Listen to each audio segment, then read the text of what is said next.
Class 11th के सभी विद्यार्थी ध्यान दें। आज की इस क्लास में कक्षा 11वीं के लिए वार्षिक परीक्षा की तैयारी हम कर रहे हैं। तो उसके लिए मैं आपको हिंदी के 4 सेट दूंगी और 4 सेटों में आपके पूरे महत्वपूर्ण प्रश्न रहेंगे। यदि आपको भरोसा हो तो आप पूरे प्रश्नों को कंप्लीट करें। जो एग्जाम में पूछे जाते हैं केवल उन्हीं प्रश्नों को मैं आपको बताऊंगी।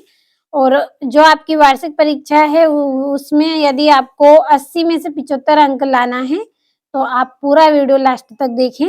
साथ में चारों सेट आप कंप्लीट करें। एक-एक करके मैं आपको चारों सेट बताऊंगी। तो शुरू करते हैं हमारा सेट ए। पहला प्रश्न है सही विकल्प चुनिए। पहला रहेगा वीर गाथा काल की प्रसिद्ध रचना है। तो पृथ्वीराज रासो वीर गाथा काल की प्रसिद्ध रचना है। दूसरा है मीरा अपना सर्वस्व मानती है। जो मीराबाई है वो अपना सर्वस्व कृष्ण को मानती हैं। तीसरा है हिंदी का प्रथम उपन्यास माना जाता है। तो हिंदी का प्रथम उपन्यास माना जाता है किसको? परीक्षा गुरु को। चौथा है चित्रपट संगीत का पर्याय कहा गया है। तो चित्रपट संगीत का पर्याय लता मंगेशकर को कहा गया है। पांचवें पटकथा की मूल इकाई है। तो पटकथा की मूल इकाई क्या है? दृश्य है।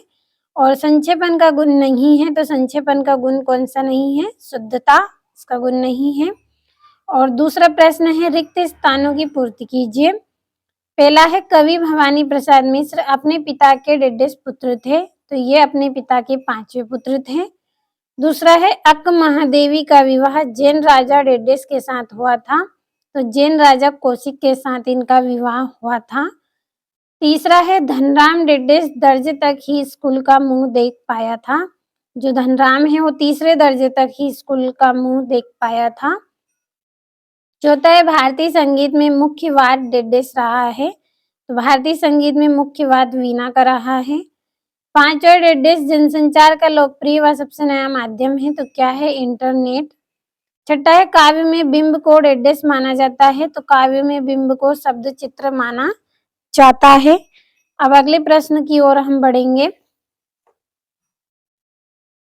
तीसरा है सही जोड़ी बनाइए। पहली है कुल की हानि, इसकी जोड़ी रहेगी परिवार की मर्यादा। दूसरी है ओस के फूल, तो इसकी जोड़ी रहेगी गद्य संग्रह। तीसरा है गरबा, तो गरबा की जोड़ी आई है आपकी गुजरात। तीसरा है मानव ज्ञान से संबंधित सूचना, तो चौथा है तो इसका रहेगा विश्व ज्ञान कोश। पांचवा विभत्स रस का स्थायी भाव, तो जुगुप्सा होता है।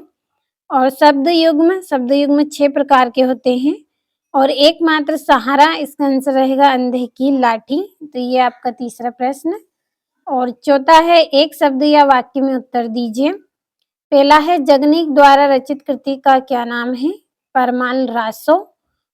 जगनीक द्वारा रचित कृति का नाम है परमाल रासो।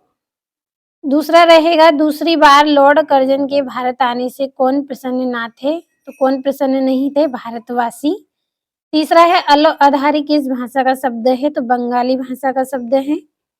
चौथा है हिंदी शब्दकोश में लगभग कितने शब्द हैं? तो हिंदी कोश में लगभग कितने शब्द हैं? 5 लाख शब्द हैं। पांचवें बिंब का शाब्दिक अर्थ बताइए। तो मूर्ता सुर प्रदान करना बिंब का शाब्दिक अर्थ होता है। और छठा शब्द गुण कितने प्रकार के होते हैं? तो शब्द गुण कितने प्रकार के होते हैं? 3 प्रकार के होते हैं। और सातवां है अपनी करनी पार उतरनी लोकोक्ति का क्या अर्थ है? तो इसका अर्थ रहेगा स्वयं के परिश्रम से ही सफलता मिलती है। और पांचवा प्रश्न रहेगा सत्य सत्य लिखिए। पहला है धनराम कुशाग्र बुद्धि का बालक था, तो ये असत्य रहेगा। दूसरा है कृष्णा सोबती ने देशभक्ति से संबंधित कहानियां लिखी, तो असत्य है। तीसरा है तातुस ने बेबी को पढ़ने के लिए बांग्ला अभिधान की पुस्तक दी, तो ये भी असत्य है।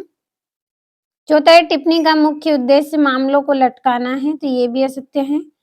और पांचवा है रोला एक मात्रिक सम छंद है, तो ये सत्य है। और छठा है राष्ट्रभाषा के लिए संपर्क भाषा शब्द का भी प्रयोग होता है, तो ये भी आपका एकदम सत्य रहेगा।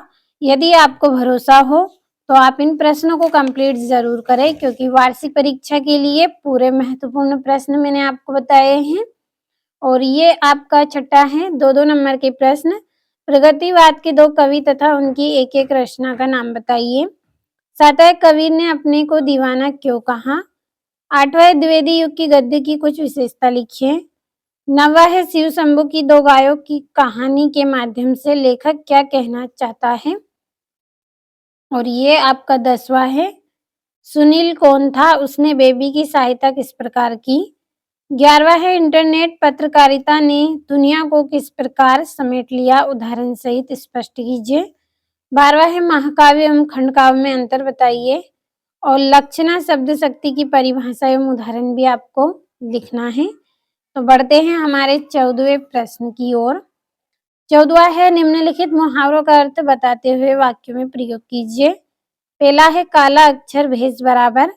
दूसरा है आंखों का तारा होना।